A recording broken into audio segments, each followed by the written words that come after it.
दोस्तों, स्वागत है आप सभी लोगों का हमारा नया वीडियो में।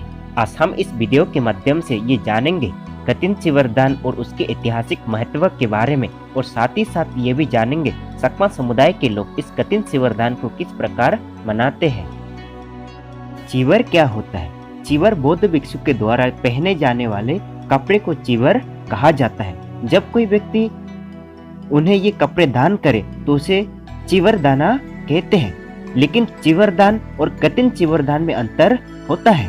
चिवरदान सिर्फ खरीद कर दान करना होता है, लेकिन कतिन चिवरदान का मतलब होता है अपने हाथों से बनाकर दान करना। और ये चिवरदान वर्षावास के खत्म होने के बाद ही दान किया जाता है। वर्षावास का मतलब लगातार 3 महीने तक एक जगह पर रहकर बौद्ध भिक्षु धम्म का प्रशिक्षण करते हैं एवं लोगों को प्रशिक्षित करते हैं। ये वर्षावास का शुरुआत भगवान बुद्ध के समय में करुणा और मैत्री को ध्यान में रखकर किया गया था। और इसके समय भिक्षु इधर से उधर जाते थे तो उनके चलने के दौरान भिक्षु के पैरों तले कुचलकर कुछ कीड़े मकोड़ों का देहांत हो जाता था, और बारिश में चलने के कारण भिक्षु भीग जाते थे और उनके पास अदला बदली का चिवर नहीं रहता था। और कभी कभी भिक्षु के पैर के नीचे जहरीले बिच्छू सांप आ जाते थे और वो दस्त लेते थे, जिसका कारण भिक्षु बीमार पड़ते एवं मृत्यु हो जाता था। भिक्षु की परेशानी को देखकर एवं कीड़े मकोड़े के जीवन का रक्षा को देखकर तथागत बुद्ध ने वर्षावास का शुरुआत किए है। और ये वर्षावास जुलाई के महीने में शुरू होता है और लगातार 3 महीने तक बारिश होने के कारण एक बौद्ध भिक्षु को एक ही बुद्ध विहार में रहना पड़ता था, इसलिए इसे वर्षावास कहा गया है। चिवर का क्या महत्व है? ऐसा हमने सुना, जब भगवान बुद्ध कौशल नरेश में रह रहे थे तभी उस समय एक धोबी भगवान बुद्ध के पास आते हैं और उन्होंने कहा, देने के लिए मेरे पास कुछ भी नहीं है और पैसे से मैं धोबी हूँ। यदि आपका अनुमति होगा तो मैं आपका और पूरे भिक्षु संघ का चिवर धोना चाहता हूँ। तो तथागत बुद्ध ने उन्हें अनुमति दे दी। जब वो धोबी वो पूरे चिवर अपनी गाधे के ऊपर लाद कर लेकर जा रहे थे, उस समय स्वयं कौशल नरेश राजा प्रसन्नजित उस गाधा को नमस्कार और 3 बार वंदन की, और बहुत सारे लोगों ने उस गाधा का परिक्रमा और वंदन किए हैं। तो ये सब देखकर धोबी को लगा शायद मेरे गाधा में कुछ चमत्कार होंगे, इसलिए सभी राजा महाराजा प्रजा मेरे गाधे को वंदन कर रहे हैं। चिवर धोने के बाद वो वापस कर दी।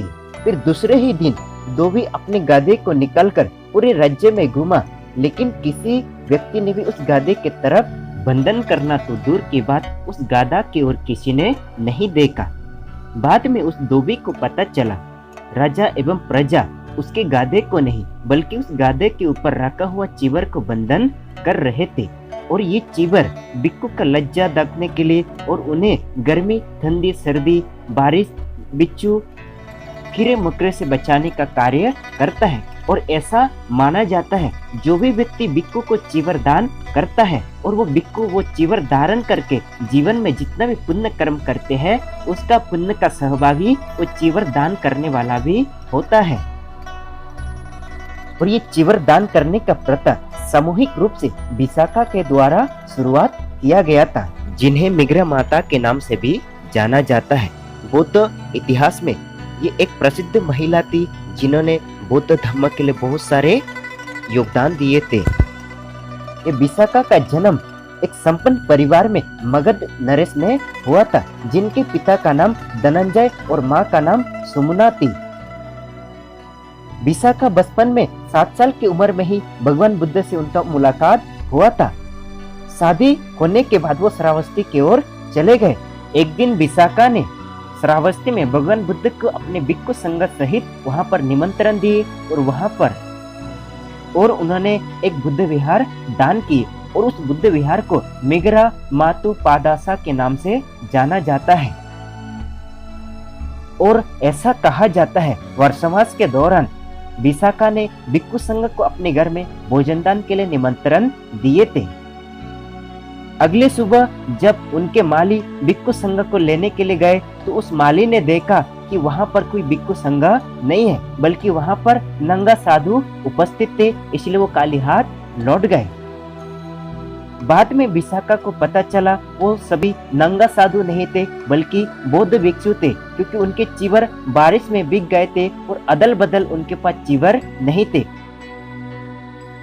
तो ये देखकर विशाखा ने मन ही मन एक संकल्प लिए कि मैं सभी बौद्ध भिक्षुओं को चीवर दान करूंगा। तो उसी समय से ही चीवर दान सामूहिक रूप से शुरू हो गया। उस समय मशीन वगैरह नहीं था, इसलिए अपने हाथों से बुनकर बहुत सारे भिक्षु संघ को चीवरदान किया गया। तब से ये चीवरदान चलते हुए आ रहे हैं।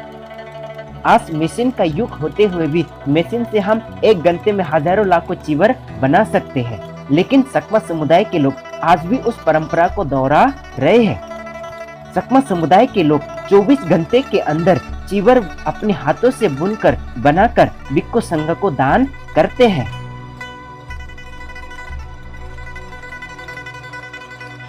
और इसे कठिन चीवर दान क्यों कहा जाता है? क्योंकि इस चीवर को कठिन परिश्रम से एक दिन के अंदर में ही बनाकर तैयार किया जाता है, वो भी अपने हाथों से। चकमा समुदाय में ये चीवर दान का आयोजन किस प्रकार किया जाता है, आइए हम आगे जानते हैं। सबसे पहले सभी उपासिकाएं अपने पति से अनुमति लेकर बुद्ध विहार जाते हैं एवं अस्तशील धारण करते हैं। अस्तशील लेने के बाद सभी उपासिकाएं खेतों की ओर जाते हैं और खेतों से कपास इकट्ठा करके लाते हैं। कपास लाने के बाद सबसे पहले उस कपास को निकाला जाते हैं और निकालने के बाद उसे धागा में परिवर्तन किया जाता है।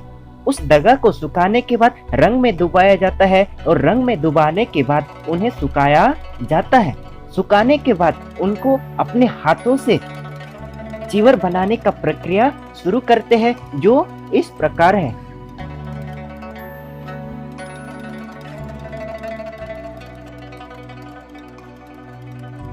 और इस चीवर को बनाते समय मशीन का प्रयोग नहीं किया जाता।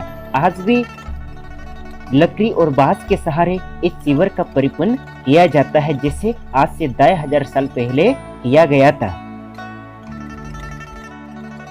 चीवर बुनने के दौरान सभी उपासक उपासिकाओं का मदद करते हैं। प्रत्येक चीवर को परिपूर्ण करने के लिए जिसमें 5 से लेकर 7 महिलाएं मिलकर बुनते हैं और इस प्रकार हजारों चीवर सामूहिक रूप से बुना जाता है, जिसे सुबेरे होने से पहले परिपूर्ण करके सुबह होते ही भिक्षु को दान किया जाता है।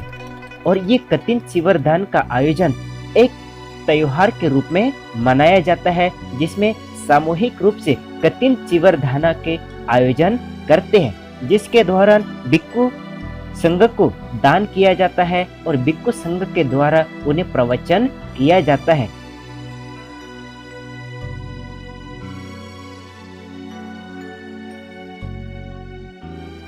और इस कठिन चीवर दान में प्रत्येक गांव के लोग और आसपास के लोग हिस्सा लेते हैं और सभी गांव से एक एक कल्पत्रु का दान किया जाता है और उस कल्पत्रु में भिक्षु का हर जरूरतमंद चीजें को लटकाया जाता है। ज्यादातर उसमें पैसे लटका देते हैं। साथ ही साथ रात में 84,000 मोमबत्तियां जलाए जाते हैं और ये 84,000 मोमबत्तियां ऐसा कहा जाता है सम्राट अशोक के दौरान जब स्तूपा बनकर तैयार हुए तो सम्राट अशोक के समय 84,000 स्तूपा में 84,000 मोमबत्ती जलाया गया था। इसलिए आज भी सकमा समुदाय के लोग कोई भी धार्मिक कार्यक्रम करते हैं तो उसमें 84,000 मोमबत्तियां जलाए जाते हैं। तो इस प्रकार चकमा समुदाय के लोग कठिन चीवर दान का आयोजन करते हैं और चकमा समुदाय में प्रमुख त्योहारों में से कठिन चीवर दान भी एक प्रमुख त्योहार है। सकमा समुदाय के लोग सदियों से बुद्ध धर्म को मानते हुए आ रहे हैं। बुद्ध धर्म भारत में नष्ट होने के बावजूद भी सकमा समुदाय ने बुद्ध धर्म को सुरक्षित रखा है और साथ ही साथ आज से जो 2500 साल पहले का जो परंपरा था उस परंपरा को आज भी जीवित रखने का प्रयास कर रहे हैं। भारत एवं दुनिया में ऐसे बहुत सारे लोग हैं जिसे चकमा समुदाय के बारे में पता नहीं है। इसलिए यदि आप चाहते हैं इस चकमा समुदाय के एक सुंदर संस्कृति को सभी लोगों ने जानना चाहिए, तो इस वीडियो को ज़्यादा से ज़्यादा शेयर करें। और आपको हमारे वीडियो कैसा लगा ये कमेंट करके जरूर बताएं। चकमा समुदाय के बारे में जानने के लिए हमारे साथ जुड़े रहें। वीडियो देखने के लिए बहुत बहुत धन्यवाद।